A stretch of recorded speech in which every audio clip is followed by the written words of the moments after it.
it was so funny. He's like 19 or 20 or whatever, and Oh, he's like, "What is geez. that god awful clink noise every so often?" I was like, "Oh, that's my Little drink. I'm sorry." baboos. Little baboos. Yeah, yeah, sorry. I was drinking. Oopsie. Oopsie That's doops. okay. We can we're not actually gonna do this, but we can label this as the game drunks. Welcome back. We are still Batman, and we are going to go into this great this time. One can only hope. So one thing I did not mention last video is that the grappling to gargoyles is kind of the tutorial for the stealth mode in this game. Because the game heavily uses gargoyles in stealth areas. They will always be present in stealth areas that are not part of the another Riddler trophy. If you don't know about the one in the first room, that's probably the first trophy you're gonna get. Gargoyles will always be present when you're stealthing, unless you're in the Arkham Island overworld. So they are a very big part of how you get around stealth maps in this game. And that's what we did to get behind Zaz. And there's What, you mean there's no awkward rebarb just hanging out of nowhere? Hey, you!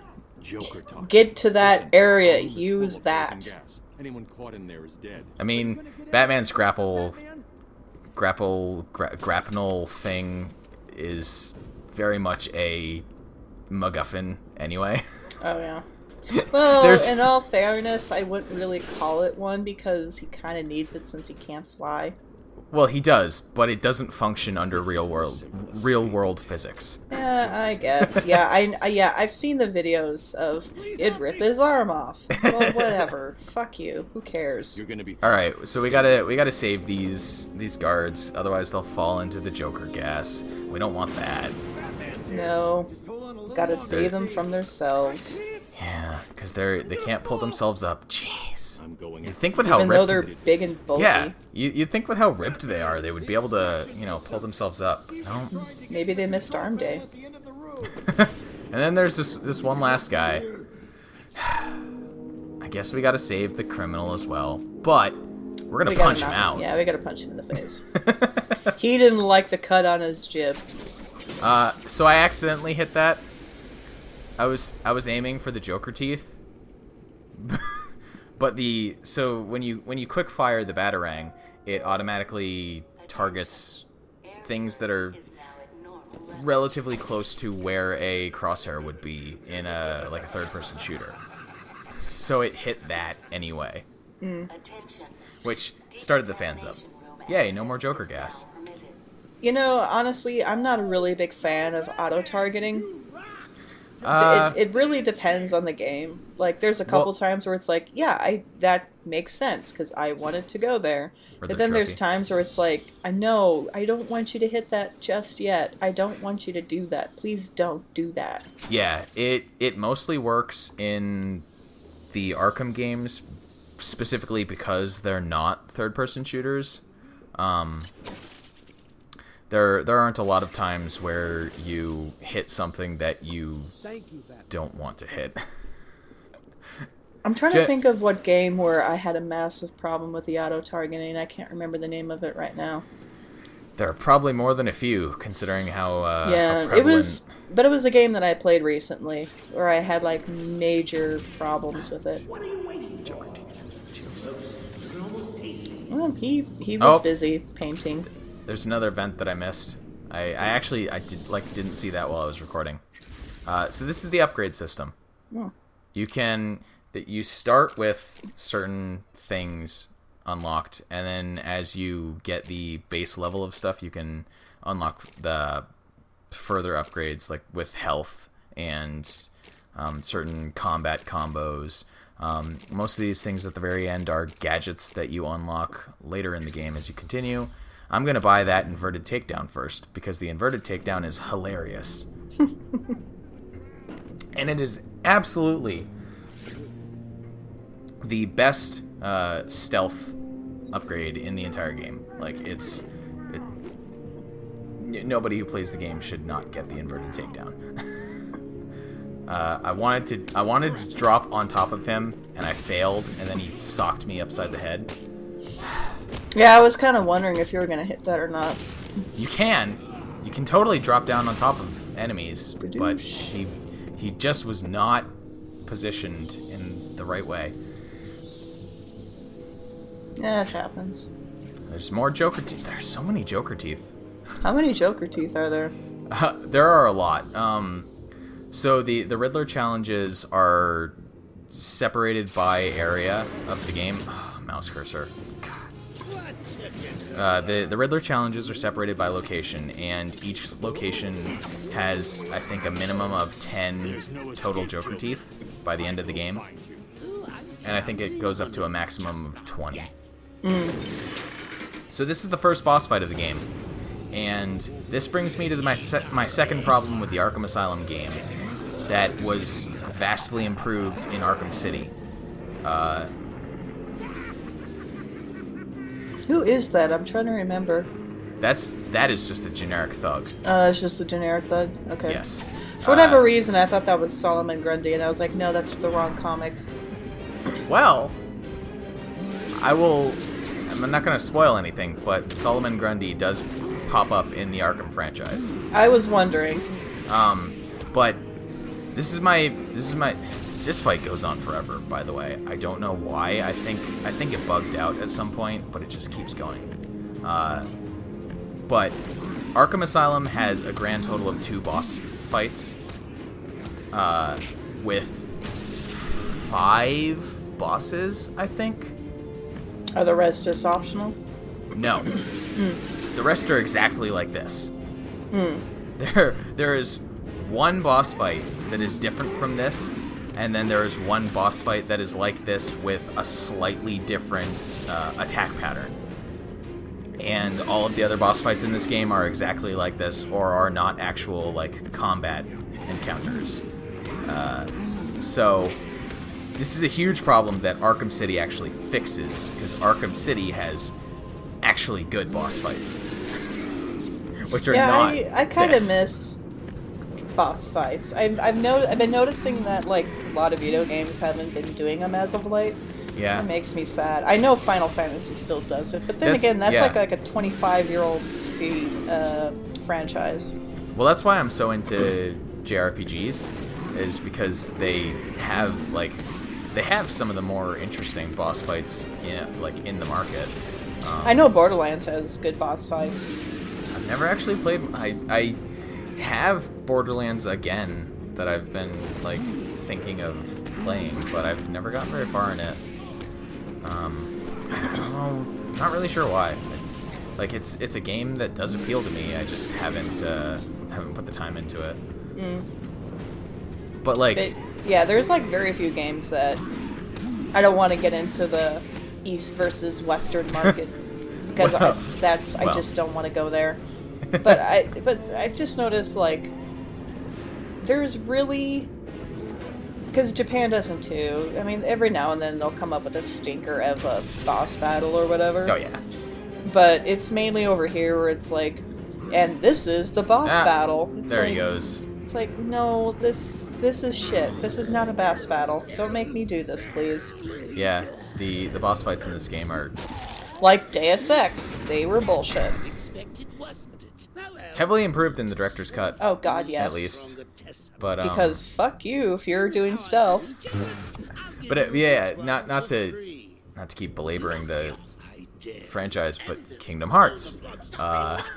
One of the reasons that I love the Kingdom Hearts series so much is that the boss fights are almost universally really unique and interesting to play out, and even across 6 or 7 games that they have, or even more now, they're still managing to come up with boss fights that use the mechanics of the games in interesting ways, and I really enjoy that. I'm gonna say the game that I know you hate, but I don't care. Final Fantasy 13. Yep. I actually enjoyed the boss battles. Oh, here's Steve Blum. Oh, it is Steve Blum. What's up, Steve? What's up, He- Roger? He voices multiple characters in this game. Yeah, I'm not surprised. He's fucking everywhere. But Yeah, like Final Fantasy 13, they have actually really good boss battles. I enjoyed the majority of them, like the Titan trials. There's one in particular towards the end. It is a literal 20 minutes that it takes to beat it, and you have to have snow, fang, and lightning. If you have any other combination, then good luck, because you need someone that's a good tank, and you need someone that's like a good commando and Ravager and Saboteur. And so there's like stages in the fight where you have to use certain like paradigms, and if you fuck up at any point, and if you take too long, it's instant. You're done, and you have to beat it in under 20 minutes. Yeah, the closest what I've ever done into... was like 18, and that was geez. like me rushing it. What taps into why I dislike Final Fantasy 13? Among other things. Well, I will freely admit that I have it installed on my PC, even though I hate it. Like, I don't know why. I don't know why I have it installed, but I'm going to try it again. It's Stockholm. Just admit it. But what taps into why I dislike Final Fantasy 13 is that the boss fights are fine, because the boss fights are the only time that the game actually takes advantage of its combat system. Yeah, I will agree, because grinding in that game blows. Like, grinding in the Arcalite step. I think that's the big area. Arcyle step, yeah. Yeah, it sucks so much. Yep. I will say that, but I'm getting him back. I enjoyed the Titan trials, because that was another area where it was just like you have to think, you can't just bullshit your way through it. Starting where he was taken, a guard named Frank Bowles attacked him. What's the other thing? Oh, the other thing that kind of bothered me with, like, I know I shouldn't read the comments and I should ignore the fans, but whatever. Like, the massive complaint was, there's no towns, there's no areas. It's like, are you people, like, stupid? Well, that's one of the things that annoyed me about it. Well, I mean, fine, have your towns, whatever, but in the context of the game, it makes no sense. Well, they're fugitives, for fuck's sake. They can't just waltz into town and be like, hey, people, what's up? I need shit. Forget the fact that I'm totally wanted and like a blight on humanity. I need shit. This is one of the riddles. Right there. That's a riddle. Yeah, we can't scan that yet though. So that's a riddle you can get later in the game if you come back here. But yeah, that was just one of the complaints that just made no sense to me. It's like, just shut up. Well, the main characters in Final Fantasy VII are technically fugitives as well. You see, but they have no problems getting around the cities and towns. It's not the absence of towns that annoys me, in as much as the way that the absence of towns compounds the way that the game feels much more limited in scope than any of the other Final Fantasy games. That makes sense. But at the same time, it's like their pictures were plastered everywhere in like the media. It wouldn't really make sense. And if there was like sympathizers, where would they be? This is the detective system. It's pretty simple in this game. Hey, whiskey canteen bottle. Yes, we're gonna track his alcohol, and 42%. Jesus Christ. He's got very strong God Almighty. alcohol. We're gonna follow his whiskey through the air. Follow the whisker. They stopped the color coding in the future games in the franchise. Everything's just a lovely shade of mauve. Yeah, there's different color coding for all of the things you gotta follow. Oh god. Oh no. Something's problems with the PA system. Someone should get on that. Fucking slackers. But you also have to admit 13 had really good music too. Well, that is one of the points I grant it. I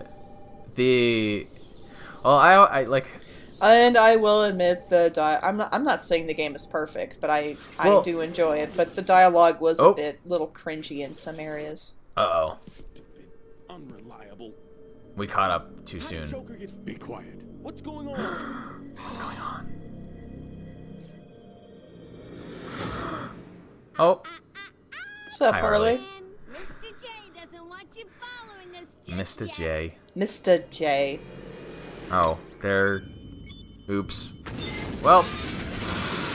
Bye, Batman. That would be so dangerous.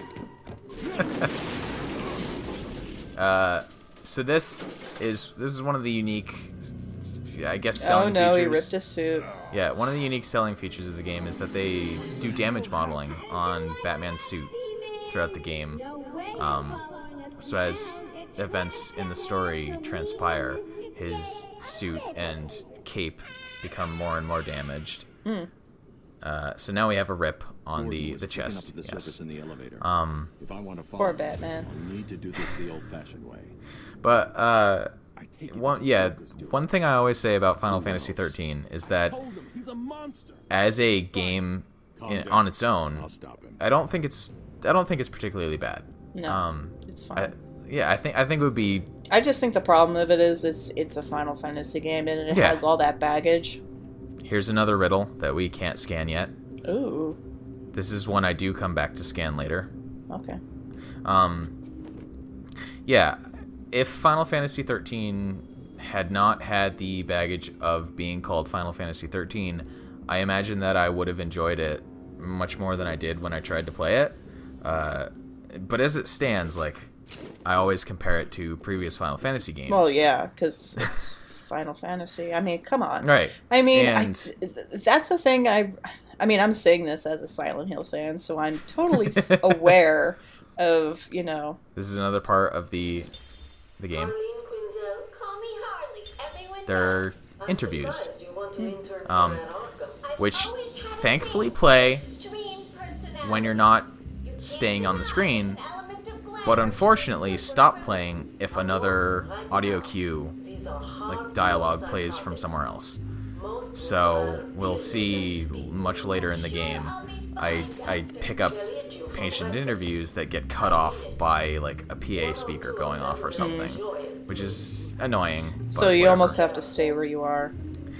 Yeah, kind of. That's kind of stupid. Whatever. But yeah, I mean, I think that's just the thing with older game Established series. franchises. Yeah, like very established franchises. Like Zelda is one, Mario is one. I mean, The Wind Waker. Why is it so cartoony? What is this shit? Yeah. But I mean, even Silent Hill. I mean. Oh yeah.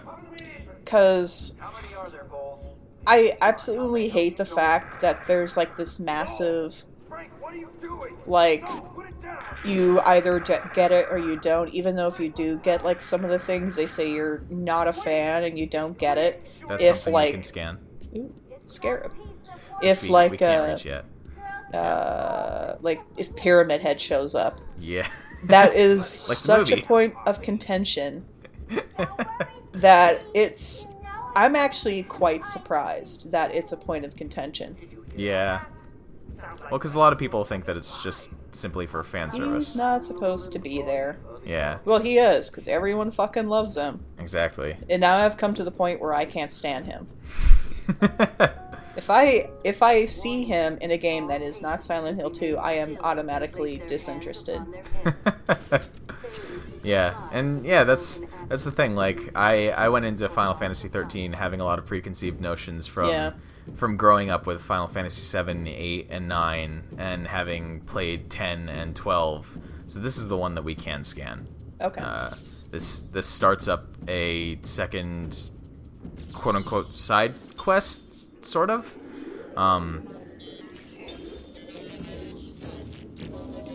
Yeah. But they're messages that we decrypt as we scan more and more of those. But yeah, I just I don't know. I always have mixed feelings about like long franchises and like fans' overreactions to them. Like, I get it.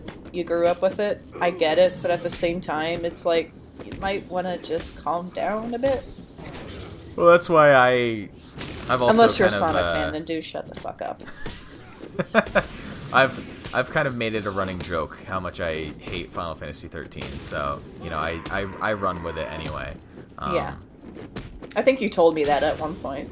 Yeah. Because I was getting kind of annoyed. It's like, dude, you're being kind of unreasonable now. What is your deal?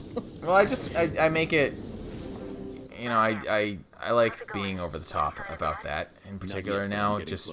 Just making like a caricature of myself in reference to Final Fantasy 13 because again, like I think it's a fine game. It's just it doesn't strike me as a very good Final Fantasy game. Yeah. But then there's 13 too, and it fixed a lot of things with 13. The combat is just as good. The music is just as good. The boss battles, are kind of fun. And they fixed they quote unquote fixed, but they made the linearity better. Yeah. It wasn't as heavy-handed, I will admit. Oh, poor guards. Well, this is their fault for wanting to work at an asylum. So... Yeah, we're gonna find out how to take out those armed guards or armed criminals next time. Oh no! What will Batman do?